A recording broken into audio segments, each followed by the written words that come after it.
You can catch Ruby, A Journey to Lose on Style and pick up the first season of Ruby on DVD. Hello, Ruby. Hey. Hey, it's Joey. How are you? Good. How are you doing? I'm doing well. Thank you so much for hanging out with us today. Thanks for having me. All right, so congratulations on the DVD release of Ruby, A Journey to Lose, the first 100 pounds, the DVD release. Congratulations. Thank you so much. I'll tell you, that was a tough one. Tell us about the second season. What is your progression? What is your status now? For the first time in my adult life, I'm under 350, and I'm so excited about that. I mean, I'm still working out, and the part about this is that, you know, there's a setback. You know, it's already been on for 2 weeks now, but, you know, I had a setback. I had a couple of setbacks, and it's not that I went back to eating. I just stopped working out because of things that happened. I lost my dad. And then you're going to see a lot of drastic changes that I make that are going to be good, but very surprising to people. A lot of changes in the show that's going to be made because of things that happen. And I go kayaking for the first time, and I'm so excited about that. And I ride on a bike for the first time. So there's a lot of things that are happening. I mean, I keep losing weight. I've had 2 setbacks, and I don't go cheating. My palate totally has changed from you know, doing the plan. But what happens is I find myself, you don't probably know this, but I used to be like a snacker. That's how I ate, was candy and potato chips and stuff like that. And so I've learned to eat every 3 hours, 3 meals a day. And so on the days I have setbacks, like the father passing and I lost somebody else dear to me, I would go to protein bars. It was like I wouldn't eat no meals, but I would eat like 3 or 4 protein bars a day, and that's it. But that was me getting my chocolate. You know what I mean? That was me finding a way to eat that chocolate without going back. Why did you decide to do the show? Did the network approach you? Did you approach the network? How did that work? Well, I started out doing a documentary. I saw this show on Oprah about these women that were crying. They weren't as big as I was. I was 716 pounds when I started doing the documentary. So I said to my friends, I said, you know, because I always went out and I lived my life. I was happy no matter what. I knew people laughed at me. I knew they were making fun of me, but I wasn't going to let them stop me from being me or living my life. And so I told my friends I wanted them to start following me around because I wanted to find out why I'm overweight, why so many of us can't seem to beat this. I want to find out if it was mental, physically, emotionally, whatever it was.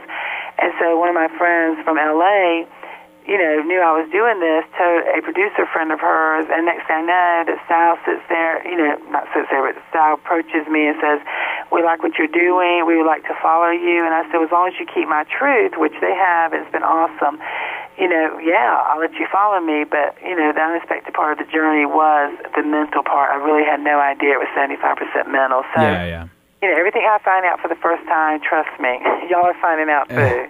All right, so you've gained a ton of, like, mainstream popularity, but it's because I think of your charm and your sweet personality. Like, when I did first see teasers for the show, I was expecting a normal documentary of, you know, maybe a woman that couldn't possibly move or, like, never left the house or anything. But you do break all those stereotypes. Like, you're fun and you're not overwhelming or anything like that. Do you think that that makes a big difference in the success of your show? Because I would much rather watch your program versus like a real just documentary. I think because I am honest, you know, and I have been happy. And one of my things to tell people is, do not, you know, be a shut-in. Do not live your life. You live your life no matter what, don't let the weight define who you are. I don't want them doing that. And a lot of people are changing. I mean, I really don't understand it all because, you know, I'm doing walks around America. And it's so amazing because I'm meeting people that have lost 80 pounds, 50 pounds, 100 pounds because they're doing what I'm doing. They were saying, if Ruby can get on the treadmill, Ruby can walk that mile, then I can do it. And they were like, if you're struggling, I'm going to struggle. I have people of all ages, sizes. A 12-year-old told me she was about to commit suicide until she saw the show. I mean, her mom and dad sitting there crying because they didn't know about it because kids are so mean to her at school. I have kids that are anorexic coming up to me, emailing me, telling me they're going to their teachers, counselors, or whatever, getting help because they saw it. I mean, sending me videotapes on Facebook and MySpace telling me that they're cutters, which this is the first time in the past year I even heard about this addiction where you cut yourself and, you know, it feels better than life, and they're getting help. And I don't get it. I don't understand what it is, but, you know, every time I hear their story, they inspire me to keep going on. They say I inspired them. I think we're inspiring each other, honest to God, because this keeps me wanting to do this and show these people you can beat this no matter what. Sure. Okay, I think that there are two pivotal people from what I've seen in the show, not including your friends, because of course they're super important to you, but I'm talking about Denny and your father. These are two extremes, I think, of emotions, you know? Like Denny, yes. Yeah, so do you think that this like maybe puts a blunder on your routine? Like, I understand that it's going to be difficult to cope with certain situations, but does it really, really put a dent in your workout regimen or maybe like eating patterns? No, I mean, Denny and I have, we were together for 8.5 years. I was totally crazy in love with him. I mean, in love. And he broke my heart, but, we stayed friends, and he couldn't get over the physical. And I understand that. I mean, at least he was with me. I tried to lose weight. I knew it was bigger than me because I couldn't beat it, even for him. Yeah. And I didn't want to lose him, you know what I mean? I didn't want to be unhealthy. I don't want to, this is an addiction, and you find that out more and more how much it is, So he comes back, we've always talked on the phone. We've been friends like that, stayed in contact, but he had a girlfriend for 5.5 years during the breakup of us. And she didn't want us talking at all. Jealous. At all, trust me. And so it was like, so we would talk once in a blue moon. So when they broke up, he started calling me again, and then he just started coming back in my life because he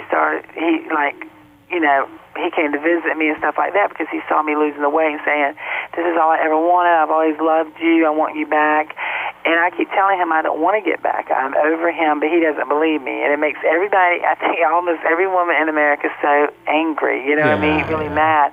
And I understand where they're coming from, but, I even went, the first show, when I went to the Rascal Flatts show, people were coming up to me going, what are you doing with him? Why are you with him? Tell us you are not back with him. And no, I'm not. We're friends. I mean, he was like, hello, I am standing here. And they were going, we don't care. Yeah, I saw you kind of pushing him away a little bit. And I'm like, what's going on, He was driving me crazy. I said, what are you doing? I was like, because it was just, he's really sweet. I mean, he is sweet as he could be. He's a great guy. It's just that, it was just a hard breakup. It was a very hard breakup, and we will always stay friends, and I want him in my life as a friend, but I don't want to go back there. I don't want to go back with anybody right now. Yeah. Or, not that I have a choice with anybody, you know what I mean? But, I didn't have any ex-boyfriends, but I need to fix Ruby. I just need to fix Ruby first. I need to find out, the mental part of this, find out why. This is part of the story right now I'm just going into is that, what's it been pleasing? What did the food please for me? What kind of security blanket was for me? It has to be something that it was doing for me because I wasn't, it's like even now that I'm able to catch myself going, you're really not hungry. What do you want the food for? Why are you acting like you're so hungry? Why are you thinking you're starving to death? You just ate. You know what I mean? Things like that. You're trying to figure out what this did for you. Why did you become 716 pounds? Why has this always been a battle? Why have you been this way your whole entire life? Do you feel more pressure being on TV, like with the cameras there? Do you sometimes wish they would go away, or is this more like of a positive influence? Well, it's like, at first I was scared to death because, it was different doing a documentary when I started doing it because then you do it, you can edit it, you already got your goal, you already beat all the beast and whatever you had to beat, and people see it afterwards. So when the people were coming to film me, I was like, oh my gosh, I don't know these people. It was scary, but they have totally become family to me. I'm not kidding you. It's so weird. I think only one or two has left since the beginning of it, but the fact is everyone has stayed there, and I really don't want no changes because this is a real journey. This is not a show like a sitcom or a movie. You know what I mean? This is something I don't want strangers coming into, you know what I mean? Like filming this. I want people that I could trust so I can be totally open. I feel like because people are making changes with me and it's a real journey that is so important for me not to shut down. And now that they become like family, I totally am open, sometimes too open. Yeah. I don't even know what I just said. Did I just say all that? Or when I cry, I'm like going, I did not just cry again. I don't think I've ever cried as much as I have since this show started filming. It's a complete, inner and outer overhaul then, the program. Oh, my gosh. I'm telling you, it's an open book. It's an open book. Some parts of it's very terrifying. Yeah. And some parts of it's great and hopeful. And the biggest thing is I really want to beat this Yeah. for me and for everybody out there, because I want to be able to look in their eyes and tell them they can really do it. Right now, I can't look in their eyes and say, you know what, you can do this. I did this until I reach my goal. It'll definitely happen. We're cheering for you. We're rooting for you, Ruby. Thank you. Can you give us a website or a MySpace or a Twitter, places where we can keep up with you? Yes, you can go to stylenetwork.com and hit Ruby. Thank you a million times over. Thank you so Be much. good. Bye. All right, bye-bye.